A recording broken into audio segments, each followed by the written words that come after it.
شروع اللہ کے نام سے اور کروڑ ہا درود و سلام محمد عربی صلی اللہ علیہ وسلم اور ان کی آل پر۔ میں ہوں ڈاکٹر رؤف رانا اور آپ دیکھ رہے ہیں میرا YouTube channel pharmacist on line.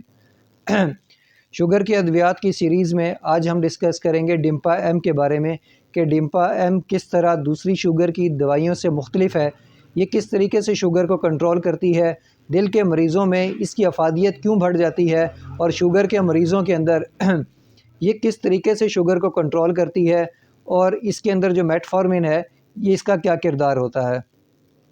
اور کس عمر کے افراد کو اس کا استعمال نہیں کرنا چاہیے، یہ کتنی عمر کے افراد تک سیف ہوتی ہے، آیا پریگننسی میں اس کا استعمال کیا جا سکتا ہے یا نہیں۔ یہی تمام سوالات کے جوابات ہماری آج کی اس ویڈیو کا موضوع ہے۔ اس سے پہلے کہ اگر آپ نے ہمارا یہ چینل سبسکرائب نہیں کیا تو برائے کرم اس کو سبسکرائب کر لیجئے تاکہ ہمارے آنے والی تمام ویڈیوز تواتر کے ساتھ آپ کو ملتی رہے۔ ڈمپا ایم جیسا کہ آپ جانتے ہیں کہ اس کے اندر دو سالٹ پائے جاتے ہیں، ایک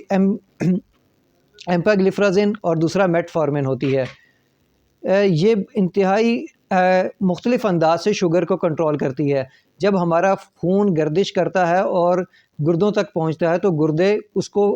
فلٹر کرتے ہیں اور فاسد مادے کا اخراج کر دیتے ہیں۔ عام انسان کے اندر جب خون گردے تک پہنچتا ہے تو گلوکوز بھی واپس ایبزارب ہو جاتی ہے اور خون کے اندر جذب ہوتی ہے جو شوگر کی مقدار ہے، لیکن جب ہم اس دوا کا استعمال کرتے ہیں تو یہ گردوں کے اندر شوگر کو جذب کرنے کی جو صلاحیت ہے اس کو ختم کر دیتی ہے۔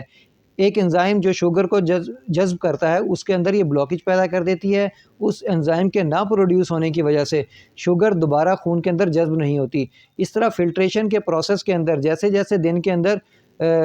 خون گردے کے اندر پہنچتا ہے اور فلٹر ہوتا رہتا ہے، وہ فلٹریشن کے عمل کے دوران تمام گلوکوز جسم سے خارج کرتا رہتا ہے۔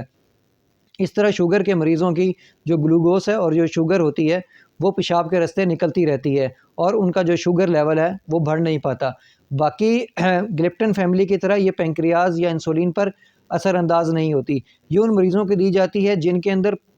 لبلبہ کی یہ صلاحیت ہی نہیں رہتی کہ وہ زیادہ انسولین پروڈیوس کر سکیں۔ اس طرح ایک نئے میکانزم آف ایکشن کے تحت کہ ان کے خون کے اندر سے گلوکوز یا شوگر جو ہوتی ہے اس کو خارج کروا دیا جاتا ہے پیشاب کے راستے۔ اس کے اندر جو دوسرا انگریڈینٹ پایا جاتا ہے اس کو میٹفارمن کہتے ہیں۔ میٹفارمن جیسا کہ پچھلی تمام ویڈیوز میں ہم نے ڈسکس کیا ہے کہ میٹفارمن انتوں کے اندر گلوکوز کو جذب کرنے کی صلاحیت کو کم کر دیتا ہے، ڈیلے کر دیتا ہے، اور یہ انسولین کی جو سینسٹیوٹی ہے اس کو انکریز کر دیتا ہے، یعنی کہ انسولین کے کام کرنے کی جو صلاحیت ہے وہ زیادہ بڑھ جاتی ہے۔ مریض جن کی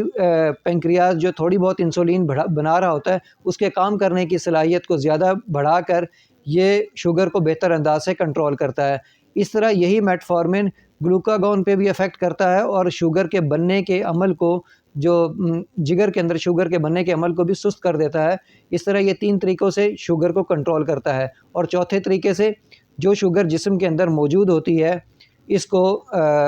گردوں کے راستے، پیشاب کے راستے خارج کروا دیا جاتا ہے۔ اس طرح مریض کی شوگر بہت بہتر انداز سے کنٹرول ہو جاتی ہے۔ ایسے مریض جن کو دل کا عارضہ لاحق ہوتا ہے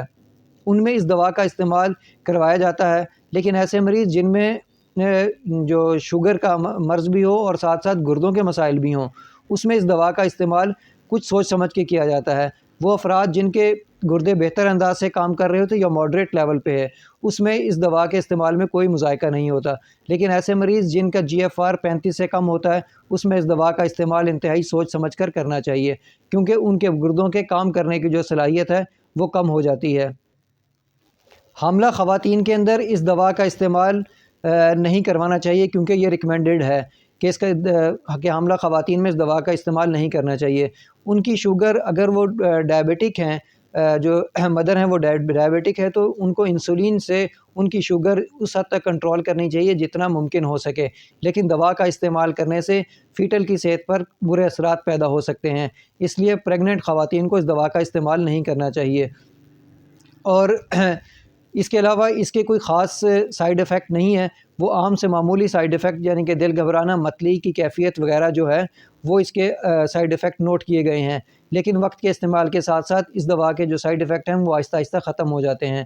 یہ باقی گلپٹن فیملی کی طرح وٹامن B12 پر اتنا زیادہ اثر انداز نہیں ہوتی، یعنی کہ جسم کے اندر سے یہ وٹامن B12 کی مقدار کو کم نہیں کرتی، لیکن پھر بھی میرا ٹیک یہ ہے کہ شوگر کے مریض جو اس دوا کا استعمال کرتے ہیں ان کو وائٹامن B12 کے جو سپلیمنٹ ہیں یا گولی یا میتھیکوبال کے ٹیبلٹ یا انجیکشنز وہ وقتاً فوقتاً لگواتے رہنا چاہیے، کیونکہ اگرچہ یہ بہت زیادہ حد تک وائٹامن B12 کی مقدار کو تو کم نہیں کرتی لیکن کچھ حد تک ضرور کم کرتی ہے۔